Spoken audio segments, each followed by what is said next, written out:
I wanted to talk about how everything becomes an opportunity when you have the right mindset.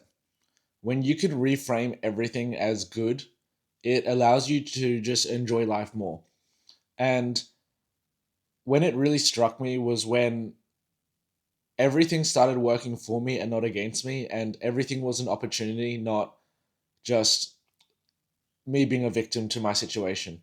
And so every single time life doesn't work out the way I want it, it's almost freeing to know that it's just part of the process. When you understand that the more suffering and the more bad things that happen to you, and the more heartbreak and inconvenienced you are, and the more you think life is unfair to you, the better of a person you become. And I think the most example or obvious example of this for my life is with training. I think in the gym, I have been injured so many times, and I've had so many stumbling blocks and setbacks and times where it hasn't been convenient for me to put on muscle or to reach my peak goals. Yet it was exactly what I needed in retrospect. It isn't about the outcome of your situation. It's about who you become from the process. And when you understand that your character is more important than any other achievement you can acquire, any physical achievement, any amount of money, any status that you gained from your journey, none of it matters compared to who you become. Because if you're the person that can always pick yourself up from the ground and dust yourself off and keep performing no matter what, then you actually deserve what you get. And when you start understanding that everything is working for you, like literally everything is working for you, and you have the ability to reframe your own mind to shape your reality, you live life on easy mode because you understand that everything is good. Injuries were always the most mentally tough for me because you can't do what you love. You can't just go out and wreck your body and then recover in a few days and then go do it again and get a high of dopamine. Sometimes God does put you in situations where you need to take a lot of time off so you can just reflect and you can figure out what you've been taking for granted and use it as more motivation.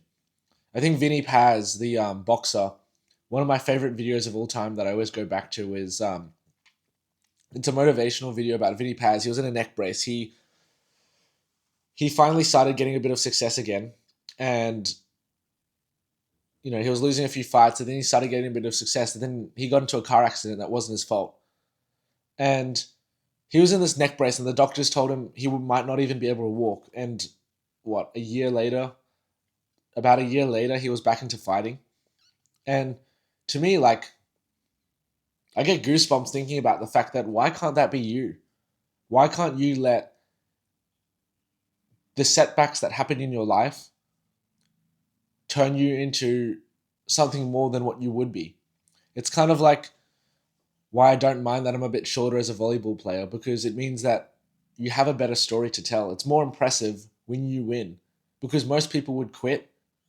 Most people will see that and just quit because they think I can't do it.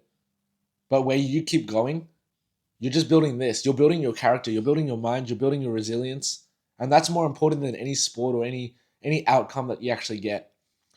And so, if you are a person who just keeps trying and you can see how everything works for you, you can literally get whatever you want in life. Recently, I've been trying my best to start scaling my social media and trying to do things a bit differently so I can get a bit more reach. And my conclusion is no amount of courses or no amount of money I spend is going to substitute the amount of time and effort that is actually required. I haven't spent 1,000 hours on trying yet. I haven't spent 1,000 hours on uploading a bunch of videos, failing, looking into statistics and getting insight into how I can improve. I don't deserve to have thousands of viewers or subscribers yet because I haven't put the hard yards in or the effort. And so, where one person will think life is unfair because I don't have a deck of cards or a hand that someone else has, it may be your greatest asset that you don't have it. I'm watching an African guy from Nigeria who literally works out with a bunch of rocks in the ground and no roof over his head at his gym. And he's still happier than what we are with everything. We have every single opportunity we need. You have all the skills you need, except the discipline and the drive to actually commit to them. You have everything you need. You can be exactly what you want to be. You don't have to be stuck in the situation that you're in. And so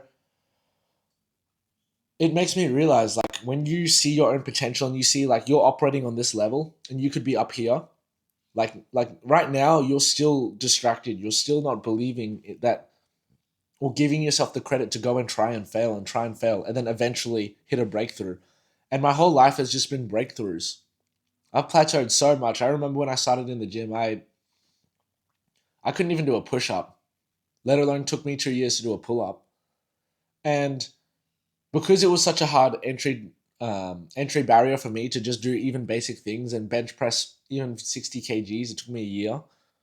Because I had such a hard start, it means that I'm so much more passionate and um, motivated to help other people, because I know what it was like. When you don't get things naturally, it's good. When you start reframing all of the bad things that happen to you to, this is an opportunity for me to get better, you're only winning. You never lose. You never lose because you're only getting better from trying.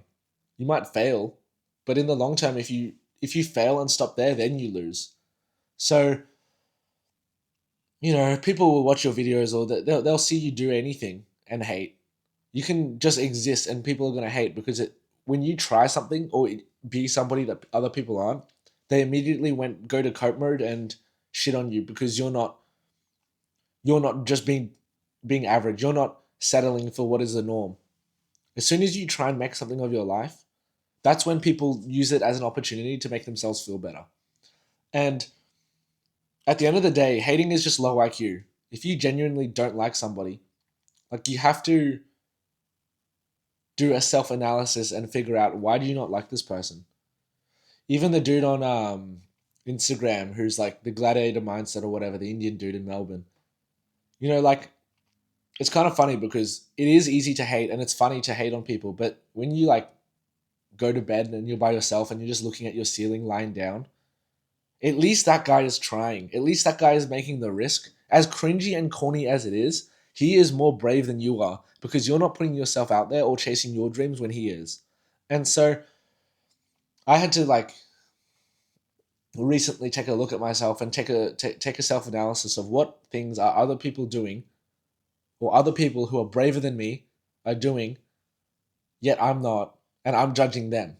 Who am I to judge somebody else for trying? When I started in the gym, imagine all of the people who are more developed than me looking down on me for even just trying, for actually getting in the gym and trying to improve myself. Like, that is pathetic. And so I had to think about it to myself and have a long, hard think about, why am I hating on someone? I don't get to hate on people. And so if you go out and try to make something of your life, you are braver than most. If 95% of people are actual doers and 5%, sorry, if 95% of people just watch the 5% of doers, and even within the 5% of doers, there's still so little action, how can you not win? When someone makes 20 YouTube videos, most people quit there. All of the people who do have big channels will generally have had to go through a lot of roadblocks to get there. And I'm not perfect. I'm not by any means all the things I want to be yet. But because I'm trying, I know eventually I'll succeed. I know that my YouTube will take off, or I know that my Instagram will take off. It's just a matter of time. Because if you're willing to put the effort in, nothing is stopping you except your own mind. And the thing that resonates with me the most, or the quote that I heard, is, excuses always sound best to the people who make them. You're always going to convince yourself to settle for the easier way out because it makes most logical sense in your head. But as soon as somebody else who is more ambitious than you, or more disciplined than you, or can see things better objectively and know that you're capable of it, will hear your excuses, guess what they're going to say? They're going to call bullshit. They're going to call you don't deserve it. And so for me, it's like I'm in this stage where I I could just keep going at this level. I'm so comfortable where I am. Yet I know that if I just stay where I am and I stay within my comfort zone, my trajectory is going to just stay in the straight line. But as soon as you push yourself and try something new, you go into this other trajectory. And so my encouragement to you is go and try that thing that you haven't had the bravery to pursue. Who cares if people judge you? We're all going to be dead anyway. People will hate on you for even just not trying or trying. People will hate on you for just existing. People will make fun of you because, I don't know, you just decide to show up one day. Who cares? Who knows? They might just think your face looks funny. If people are going to hate anyway, wouldn't you rather be hated giving it your best and looking back at your life knowing that you don't hate yourself because you tried and took that risk? And so the bottom line is that everything happens for you, not against you. Every time someone hates, that's good. It's just more motivation. If you get injured, good. Now you have a chance to work on something else. You can, for me, when I got injured with my rotator cuff, I just kept spamming in the gym. I couldn't sprint, I couldn't jump, but at least I got stronger. And in the long term, it will have a better effect. The worst thing you can do is just be a victim of your situation. The worst thing you can do is just sit there and say, I'm done, I've had enough, and I'm just going to accept defeat. You do that, you guarantee that you're going to stay exactly where you are. But when you take a risk and you see it as an opportunity, you're always going to get better no matter what. I wish I knew this when I was younger because all of the anger and built up resentment you have to other people just goes away because you know that we're all figuring out life for the first time. We're all flawed. We're all imperfect. People don't really know what they're doing. And I see this at every level. Most people don't even understand what they're doing. And when you realize that everyone's just as clueless as you, it becomes easy. And so start seeing all of your problems as opportunities because eventually you're going to look back and see that that's all they were. They weren't roadblocks. They were just opportunities for you to get better at a different skill for that time. And then once you overcome that hurdle, think about the person you are now compared to when you before that happened or when you started. Everything is just learning.